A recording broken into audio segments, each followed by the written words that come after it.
So in this video, I'm going to give you guys a little bit of tough love. We're going to talk about all you guys that are having a victim mentality with women. All you guys that are saying women are bitches, or women don't like themselves, or women don't have to work on themselves and I have to do all the work.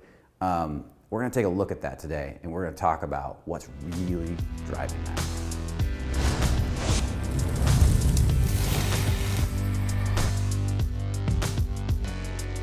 So we've been getting a lot of comments on the videos where guys are saying, well, women are bitches and that's why it's hard to meet women or hard to be good with women. And the other one is that we're getting a lot of is that you're saying that men have to work on themselves, but women don't have to work on themselves. That doesn't seem right, does it? And I want to directly comment on those and the victim mentality that goes with that, because when I used to think like that to some degree. I thought women were bitches and I kind of had it half and half. I had that a little bit, but then I thought, no, that's not true. And there's a part of me that doubted it, but then believed it. And I went back and forth. And I had to do a lot of work on myself in this area. I used to also have the other belief where, why do I have to work on myself and why aren't women not working on themselves a lot? And I want to directly talk about that because first off, a lot of the women I know are working on themselves constantly. They're constantly trying to figure out how to be better, not for themselves, but for the men in their lives. Not all of them. I've definitely met women that don't care in this area. And they're working hard to change their lives, so why shouldn't you? Now, the other thing, you can't control, and this is the most important part, you can't control whether a woman works on herself. That is not you. You are one man, you are not the woman. She can go out and decide to work on herself if she wants to, but the only thing you have control over is you. So if you want to change your life, if you want to have a better life, change yourself and don't worry about whether the women work on themselves. You will grow, you'll become more powerful and more solid as a man the more you do the work. And guess what? Either the women will start growing in response to you growing, start changing who they're being, because women aren't perfect either, nobody is. Because they'll see you growing, they'll get motivated because you're demonstrating it, not telling them to grow. You're becoming more powerful and that'll inspire them, or they'll disappear out of your life and more confident women will show up. As you become more powerful, you will become a natural magnet to somebody that's more powerful. As you learn to love yourself more, you'll become a natural magnet to a woman that loves herself more.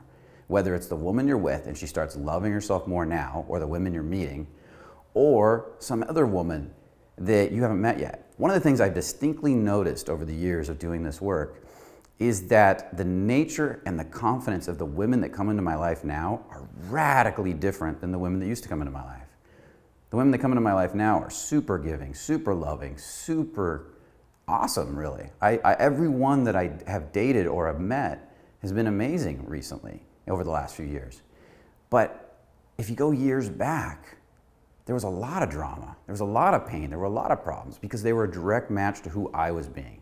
And if I sat down and said, I'm not going to work on myself, it's their job to work on themselves, I would still be in that place. My life would not have changed. I would be playing the victim. I would be saying, I have no control over life, they have to change for me to have a better life. And that's total bullshit. You have every bit of control over your life, but you have to change. You have to go inside and do the work. And then the world outside you shows up different because you're a different human being now. You're putting out different subcommunication, you're putting out different emotions, you're putting out different feelings, and that's causing people that really match what you're feeling to come into your life. And it seems like magic sometimes when it happens, but it's not. You see, the mind perceives it over somewhere around 4 to 10 million bits of data per second was the last number I heard. But we only consciously, that's the subconscious mind, we only consciously perceive it about 7 plus or minus 2. So if you really think women are bitches, you're going to be able to pull out of the 4 to 10 million bits of data per second that prove that women are bitches. If you believe that women don't want to work on themselves, you'll be able to prove that.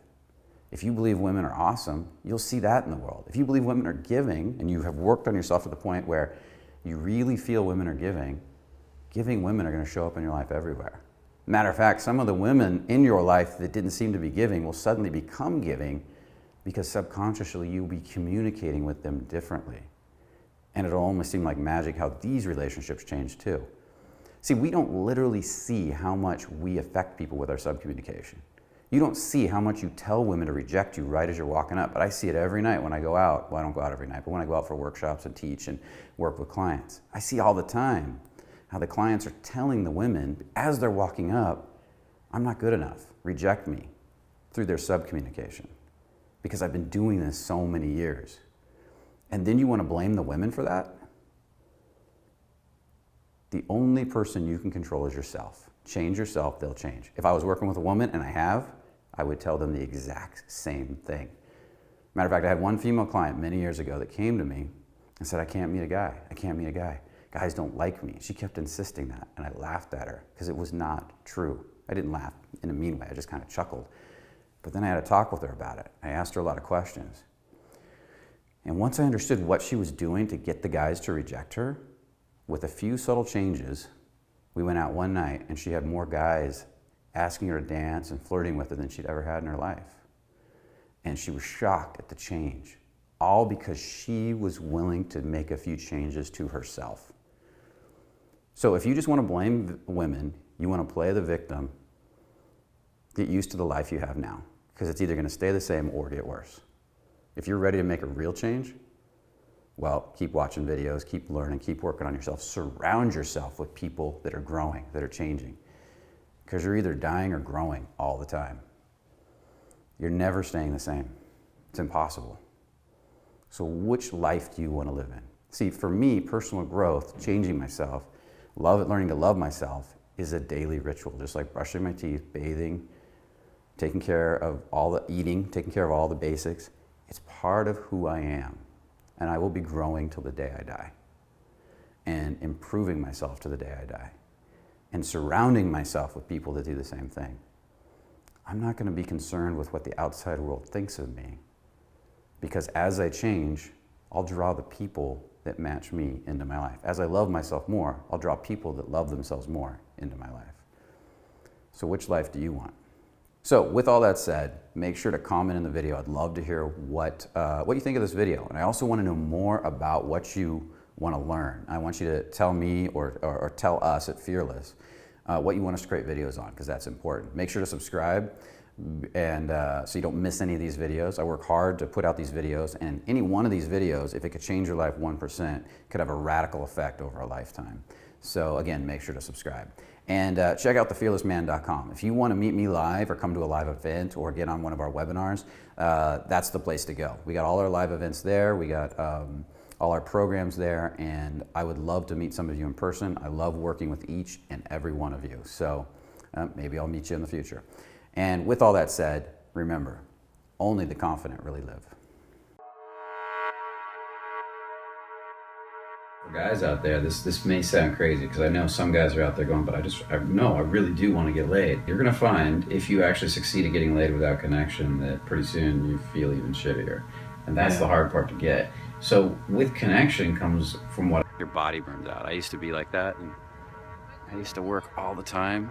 And the funny part was I didn't get anywhere when I did that. When I stopped to take breaks and I stopped to create quality of life, I started to get places more. I started